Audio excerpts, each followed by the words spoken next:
Good morning everyone. Ayan na naman po tayo, mother's routine na naman po tayo for today's video. Ayan na, maglilinis na naman tayo ng ating mansion dahil sa madami na namang alikabok. Kailangan na naman natin magtanggal ng alikabok sa ating bahay. Kaya yan.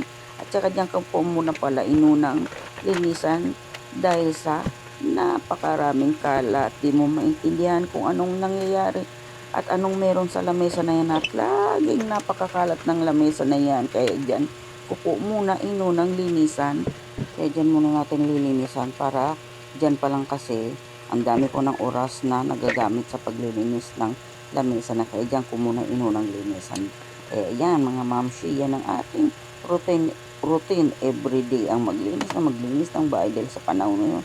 Sobrang init, sobrang dami rin ng alikabok kaya kailangan natin magbawas ng alikabok sa ating loob ng bahay. Kaya yan, araw-araw ka man maglinis, parati pa rin maraming alikabok sa loob. Kaya ayaw kung maraming alikabok sa loob. Kaya yan, kailangan natin maging mother's routine everyday.